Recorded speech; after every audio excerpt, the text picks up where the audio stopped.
బ్రహ్మ ముహూర్త కాలానికి చాలా ప్రాధాన్యత ఉంది.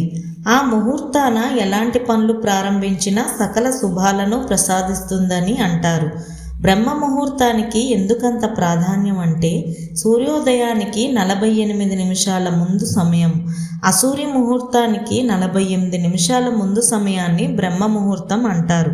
బ్రహ్మ ముహూర్తం పూజలు, జపాలకు, మంత్ర సాధనకు విశిష్టమైన సమయంగా ఆధ్యాత్మిక పండితులు అంటుంటారు. బ్రహ్మ ముహూర్తంలో లేవడం వల్ల మానసిక ఒత్తిడి తగ్గుతుంది. ఉదయాన్నే నిద్రలేస్తే ఇంటి పనులన్నీ ఆందోళన లేకుండా అయిపోతాయి. ప్రతిరోజు సూర్యోదయం చూసే అలవాటు ఉన్నవారికి గుండె, మెదడు ప్రశాంతంగా, ఆరోగ్యంగా ఉంటాయని శాస్త్రాలు చెప్తున్నాయి. విద్యార్థులు ఈ బ్రహ్మ ముహూర్తంలో లేచి చదువుకుంటే ఆ చదువు ఎప్పటికీ గుర్తుండిపోతుందని విశ్వాసం.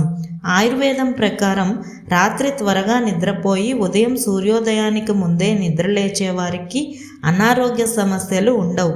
సూర్యరశ్మి మనపై పడడం ద్వారా డి విటమిన్ లభిస్తుంది. దీంతో రోగాలు దూరం అవుతాయి.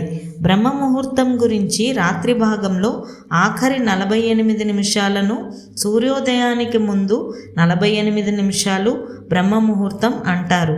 మన శరీరంలోని జీవగడియలు ఈ బ్రహ్మ ముహూర్త కాలంలో అద్భుతంగా పనిచేస్తాయి. తద్వారా మానసిక ఉల్లాసం పెరుగుతుంది.